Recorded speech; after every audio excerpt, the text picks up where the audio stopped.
अगर कोई भी एग्जाम 10th लेवल पर है, क्लास 10th पास पे है, या फिर 12th पास पर है, या फिर ग्रेजुएशन पर है, तो वो एग्जाम क्या उम्मीद करता है आपसे कि 10th तक की जो भी चीजें एनसीईआरटी की किताबों में हमने दिया हुआ है उसको आप पढ़े हैं, समझे हैं, जानते हैं, ठीक है, और जरूरत पड़ने पर उसका इस्तेमाल कर सकते हैं इस पद पर बैठे हुए। ये उसकी उम्मीद होती है, ये एक्सपेक्टेशन होती है उसकी हर डिपार्टमेंट की। अब क्या होता है, अब पता नहीं हर स्टेट का तो मैं नहीं कह सकता हूँ, लगभग स्टेट में आजकल यही चल रहा है कि बच्चों को बिना पढ़े हुए 70% 80% तक आ जाता है। अब उनको 10% भी नॉलेज उस क्लास की शायद हो, और परसेंटेज कितना आ रहा है 70 to 80%। 70-80% आने का मतलब समझते हैं कि उस किताब का 70 से 80% चीजें आपको तैयार है, एकदम याद है, तब 70 से 80% आना चाहिए। लेकिन ये होता था कि बच्चे फेल होते थे पहले बहुत ज्यादा, तो वहां से उस क्लास को छोड़ करके चले जाते थे, अब पढ़ाई बंद हो गई वहीं से।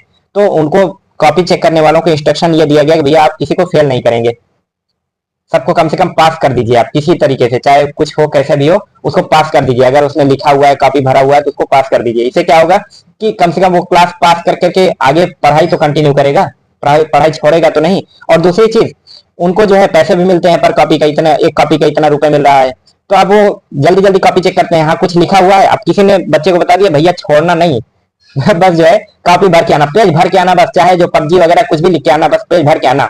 तो बच्चा पेज भर देता है। अब टीचर को भी देखता है, हाँ कुछ लिखा हुआ है, नंबर दे दो, नंबर दे दो, आगे बढ़ो, नंबर दे दो, आगे बढ़ो ना। इससे क्या होता है, बच्चा पास हो जाता है, लेकिन क्वालिटी गड़बड़ हो जा रही है, एजुकेशन की क्वालिटी इतनी गड़बड़ हो जा रही है। अब मान लीजिए 10th में कोई बच्चा आधे घंटे, स्कूल तो वैसे भी अब जाना ना जाना सब बराबर ही है, और बच्चे क्या करते हैं कि स्कूल तो जाते नहीं, ट्यूशन जाते हैं, ट्यूशन 1 घंटे, कोचिंग जाते हैं, 1 घंटे की कोचिंग होती है। अब वहां पर 1 घंटे पढ़ा, उसके बाद फिर घर पर आके कुछ नहीं, क्योंकि पास हो जाना है, 80% आ जाएगा, इसलिए टेंशन नहीं होती है, पढ़ते नहीं है घर पर। फिर जब घर से निकल करके शहर आते हैं, तो शहर में जब कोचिंग कराई जाती है 2-2 घंटे की, तो इससे डबल हो गया। और घर पर पढ़ना अगर होता है तो घर पर पढ़ना और ज्यादा हो जाता है, इतना कभी पढ़ने की आदत है नहीं, इसलिए आए, खाना बनाए, खाए, सो गए, खाना बनाया, खाया, सो गए।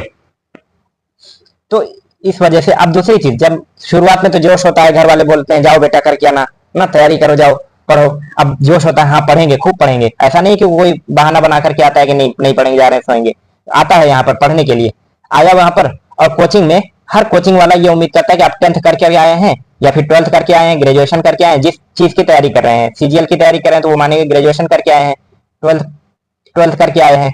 तो वो इस हिसाब से पढ़ाता है कि भैया चलो, जब आप 7th पढ़े तो 6 की चीजें आपने नहीं पढ़ी, उस टाइम ये छूट गई उस टाइम के लिए। और 8th पढ़े तो 7th की चीजें छूट गई, 9th पढ़े तो 8th की चीजें छूटी उस वक्त, और 10th पढ़े तो 9th की चीजें छूटी। और 11th 12th में आपका, आपने साइंस ले लिया मान लीजिए, तो आपका हिस्ट्री, ज्योग्राफी, पॉलिटी, इकोनॉमिक्स, ये सारी चीजें छूट गई। तो अब हम थोड़ा सा जल्दी जल्दी पढ़ा करके इसको रिवाइज कराएंगे। 8 महीने में अगर क्लास 6 से लेकर के 12th तक पढ़ाना होगा, और 2 घंटे खाली पढ़ाना होगा, 6 से लेकर के 12th तक की चीजें खाली 2 घंटे में पढ़ाना होगा। 8 महीने में कौन पढ़ा लेगा बताइए आप? पूरी की पूरी चीजें नहीं पढ़ा सकता है, एकदम बेसिक से कोई कुछ नहीं पढ़ा है उसको पढ़ाना होगा, तो 2 घंटे में कभी नहीं हो सकता 8 महीने में। तो वो इस तरीके से पढ़ाते हैं, आप जो छोटी हुई चीजें, यानी आपने पढ़ा हुआ है, बस आप थोड़ा सा धुंधला हो गया, भूल गए उस चीज को, याद दिलाना आपको है, बस जल्दी जल्दी उस चीज को पढ़ा देते हैं। अब मान लीजिए बच्चा गया, पहले दिन आपका एक चैप्टर कंप्लीट हो गया, अब बच्चा घर गया, यार मुझे